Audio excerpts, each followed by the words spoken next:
completely insane. It's gotten so much worse. Like they're amping it up to such an extreme. I mean, all day today, all fucking day. And I had a lot of places to go today. I had a lot of things to do.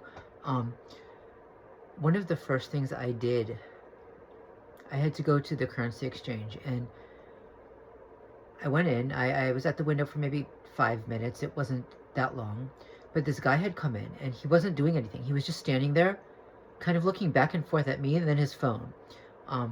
So I finished. I walked out. Well, before I walked out, I went to the garbage bin because I had to throw something out, and I noticed him staring at me.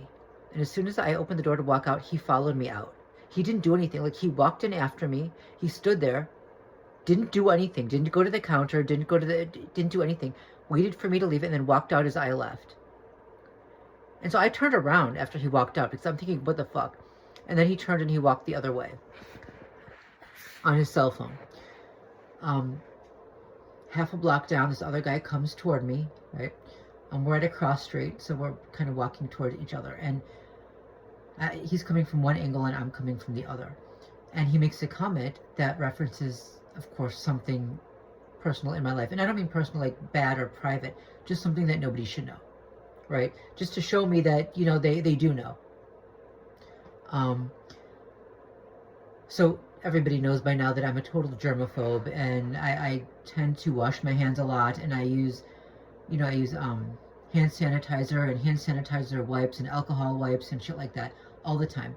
And so one day I'd been like using sanitizer, and I was wearing plastic like or vinyl gloves too, because I was going to be out all day, and you know, germs. So that night, like, my fingers were kind of like, you know how when you get out of water, they're kind of crinkled and pruny, and yeah, they were like that. And I looked at them and I'm thinking like, ew, like, looks like raisins and prunes, right? Because that's what it looked like, right? Because, yeah. Okay, so today, the guy passes me and he acts like he's talking on the phone. He looks at his phone, looks at me. Yeah, it's me. Wants to make sure they get the right person, I guess.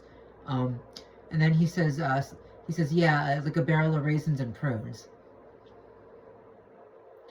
And the thing is, like, they would have to have such sensitive audio in this apartment in order to have heard when I said that in the apartment.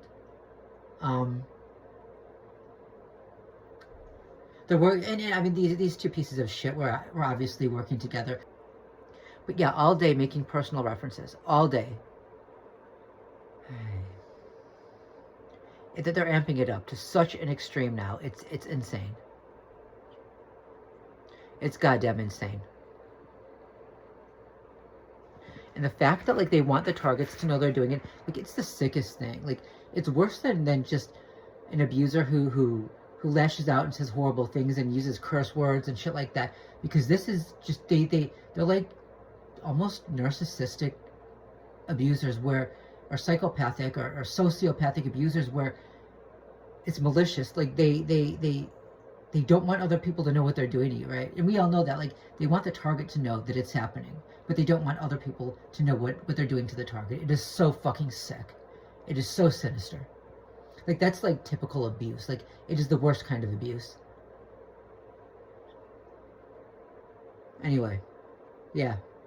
It's just gotten a shitload worse, and it's going to keep getting worse.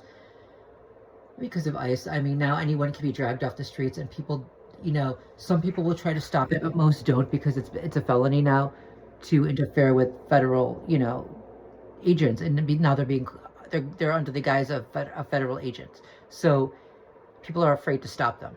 And even when they, you know, if they'll ask for something, you know, personal information about a target, people are afraid to say no, because all they have to say is, well, that they're ICE.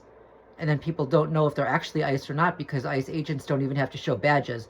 So people don't know whether they should hand shit over or not. So they, you know, they'll do it. They'll do anything now, because they don't know whether it's an ICE agent, and therefore they're obligated by law to go along with it. So targets in the United States are screwed right now, right?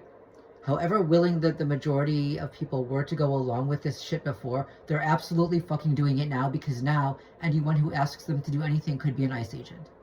Anyone who asks them for personal information on a target who is just there, you know, what's this person's so-and-so, they're going to give it, because they don't know if that person is ICE or not. That's how bad it's gotten. It's time to leave. And I don't mean suicide, just so people know. I would never kill myself. So if anything happens, it was not that, if they try to say it was. When I say it's time to leave, I mean it's time to get the fuck out of the country. This is sad. It's really sad.